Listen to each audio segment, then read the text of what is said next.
دوستوں، بزرگوں، بھائیوں، اللہ تبارک و تعالیٰ نے قرآن حکیم میں نبی رحمت صلی اللہ تعالیٰ علیہ وسلم کی عظمتوں کا، شانوں کا، بلندیوں کا ذکر فرمایا ہے۔ امت مسلمہ نے اور امت کے مفسرین نے، علماء نے نبی پاک صلی اللہ تعالیٰ علیہ وسلم کی ہر عظمت پر، سید عالم صلی اللہ تعالیٰ علیہ وسلم کو عطا کی گئی ہر شان پر تفصیل سے کلام فرمایا۔ ہمارے بزرگوں نے سید عالم علیہ السلام کی عظمتوں کو کھول کھول کر امت کو سنایا اور بتایا، لیکن پھر بھی بہت سارے پہلو تشنا ہیں، اور جیسے جیسے وقت گزرتا جائے گا امت تک حضور سید عالم علیہ السلام کی عظمتوں کو پہنچایا جاتا رہے گا اور لوگ اس سے استفادہ کرتے رہیں گے۔ قرآن مجید میں اللہ تعالیٰ نے ارشاد فرمایا کہ یا ایھا النبی انا ارسلناک شاہدا ومبشرا ونذیرا، اے محبوب علیہ السلام، بے شک ہم نے آپ کو گواہ بنا کے بھیجا ہے، خوشخبری دینے والا بنا کے بھیجا ہے اور ڈر سنانے والا بنا کے بھیجا۔ پھر فرمایا وَدَاعِيًا إِلَى اللَّهِ بِإِذْنِهِ، اور ہم نے آپ کو اللہ کی طرف دعوت دینے والا بنا کے بھیجا ہے اس کے اذن کے ساتھ، وَسِرَاجًا مُنِيرًا، اور آپ کو چمکتا ہوا آفتاب بنا کے بھیجا۔ دنیا کے اندر انسان میں جو چیز اسے رغبت دیتی ہے، جو اس کو عمل پر ابھارتی ہے، وہ اس کا عقیدہ اور اس کی سوچ ہوتی ہے۔ انسان کے جو افکار ہوتے ہیں نا، جو اس کی سوچیں ہوتی ہیں، وہ اس کے عمل کو مرتب کرتی ہیں۔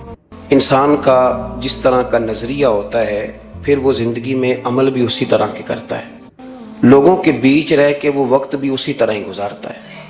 قریش مکہ اور حضور سید عالم صلی اللہ تعالیٰ علیہ وسلم سے جو پہلے کے لوگ تھے، ان کے افکار بہت ساری خرابیوں کا شکار ہو گئے تھے، فکری کمزوریاں پیدا ہو گئی تھیں، مختلف قسم کی اوہام پرستی کا وہ شکار تھے، توہمات میں الجھ گئے تھے۔ حج کا موقع آیا ہے تو اب انہوں نے قبولیت کا یہ نظریہ گھڑ لیا ہے کہ ننگے ہو کے معاذ اللہ طواف کریں گے بیت اللہ کا۔ قربانی کا موقع آیا ہے تو جانوروں کا خون دیواروں کے ساتھ لگائیں گے خانہ کعبہ کی۔ اور قرآن حکیم ہمیں یہ بھی بتلاتا ہے کہ جب حج کر کے لوٹتے ہیں تو اب دروازوں سے نہیں گزرنا، اب ہم نے کوئی اور رستے پھلانگ کے گھروں میں آنا ہے، اس لیے کہ ہم نیک ہو کے آئیں۔ تو مختلف قسم کی توہمات انہوں نے گڑھ لی تھی، اللہ تبارک و تعالیٰ کی ذات کے بارے میں بھی، انبیاء کرام علیہ السلام کے بارے میں۔ قرآن مجید ہمیں کہتا ہے کہ یہودیوں نے جناب عزیر علیہ السلام کو اللہ کا بیٹا کہا، عیسائیوں نے معاذ اللہ حضرت عیسیٰ علیہ السلام کو اللہ کا بیٹا کہا۔ تو افکار کے اندر جب انسان کے بہت زیادہ خرابیاں آ جاتی ہیں، یعنی ایک آدمی کا ذہن بن گیا نا سارے لوگ چور ہی ہیں، تو پھر کسی سے دوستی کرنا، کسی کے ساتھ چلنا، وقت گزارنا اس کے لیے دشوار ہی نہیں محال بھی ہو جاتا ہے۔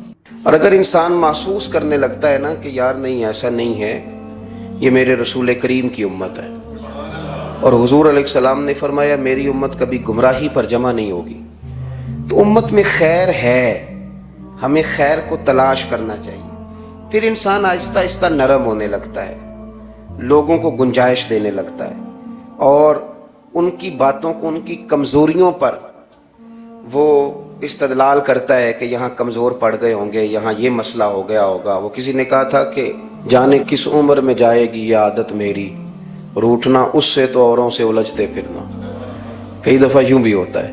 تو ہمارے ہاں افکار میں اگر حسن رہے، تازگی رہے، خوبصورتی رہے۔ اب بھی کچھ لوگ ایسے ہیں جو اعتدال کا رستہ چھوڑ جاتے ہیں۔ صوفیاء کی جماعت میں جب سے ملنگوں نے قدم رکھا ہے، اور بہت سارے ایسے لوگ جو کہتے ہیں کہ نہیں تمہیں نہیں پتہ، بات معرفت کی ہے، تو ان لوگوں نے بھی خرابی پیدا کر دی۔ پھر اس کا نقصان یہ ہوا کہ کچھ دانشوروں نے، شعراء نے، سیاستدانوں نے معاذ اللہ یہاں تک کہنا شروع کر دیا کہ جو جس کو بھی پکارتا ہے کسی نہ کسی روپ میں اللہ کو ہی پکارتا ہے۔ افکار میلے کر دیے، بھئی اگر جس کو بھی جو پکارا جا رہا تھا تو وہ معاذ اللہ اللہ کو ہی پکارا جا رہا تھا، جس کے سامنے جو جھکتا تھا تو کوئی نہ کوئی اس کے ہاں توحید پائی ہی جاتی تھی، تو پھر اللہ کے رسول بتوں کے خلاف کیوں جہاد کرتے رہے؟ پھر لا الہ الا اللہ کا کیا معنی ہوا؟ تو ایک تو وہ طبقہ آیا، پھر ایک الحاد اور بے دینی کا رویہ کچھ لوگوں نے یہ بھی اختیار کیا کہ معاذ اللہ انہوں نے مسبب الاسباب کی بجائے لوگوں کو اسباب پر زیادہ توکل کرنے کا معاذ اللہ درس دیا۔ دعاؤں سے کام نہیں چلتا، خالی نعروں سے بات نہیں بنتی۔ اس کو یہاں تک لے گئے کہ اگر آج انہیں حضور کا کوئی معجزہ بتایا جائے، کسی کرامت کی بات کی جائے، اللہ تبارک و تعالیٰ کی طرف سے عطا کردہ کسی انہونی ایسی بات میں جس میں خالصتاً قدرت الہی کا دخل ہو تو ان لوگوں کے لیے ماننا مشکل ہو جاتا ہے، کیونکہ انہوں نے زور ہی اس بات پہ دے دیا ہے۔ تو ان سارے رویوں کے اندر ہمیں پھر پلٹ کر انہی تعلیمات کی طرف توجہ کرنی ہوگی جو مدینے والے محبوب نے ہمیں عطا فرمائی، جو حضور نے عقائد اور نظریات کا حسن ہمیں عطا فرمایا۔ یہ میرا دور گھبرائے ہوئے لوگوں کا دور ہے، پریشان لوگوں کا دور ہے۔ ڈپریشن کے مریضوں کی تعداد 65% تک پہنچ گئی ہے۔ اس قدر زیادہ لوگ ڈرے ہوئے، پتہ نہیں کیا ہوگا۔ جو غریب ہو گیا وہ جانتا ہے شاید کبھی بھی میرا ہاتھ نہیں پڑے گا، جو بیمار ہو گیا وہ سمجھتا ہے کہ شاید کبھی تندرست نہیں ہوگا۔ تو کمزوری آ گئی اور تیزی کے ساتھ آئی۔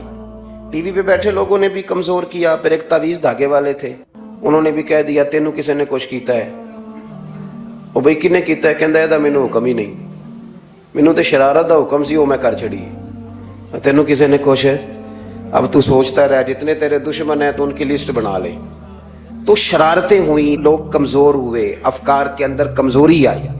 رسول کریم صلی اللہ علیہ وسلم لوگوں کو طاقتور کرتے، توکل کا درس دیتے، توحید باری تعالیٰ کے ستھرے جذبے حضور اپنے غلاموں کو عطا فرماتے، ان کی فکری حضور تربیت فرماتے، فکری۔ اللہ کے رسول صلی اللہ علیہ وسلم غار ثور میں موجود ہیں، ساتھ سیدنا صدیق اکبر رضی اللہ تعالیٰ عنہ۔ کفار جو گرفتار کرنے والے تھے، پیچھے لگے ہوئے تھے، وہ غار ثور کے دروازے تک آ گئے۔ جس طرح ڈاکٹر بول دیتا ہے، وہ کہہ دیتا ہے کہ اب جناب مشکل ہے، اگلے ہفتے آپ چلے جائیں گے، تو وہ جو کمزور لوگ ہیں انہوں نے اگلے ہفتے کیا جانا ہوتا ہے، وہ جب ڈاکٹر بتاتا ہے اسی وقت ہی فوت ہو جاتے ہیں۔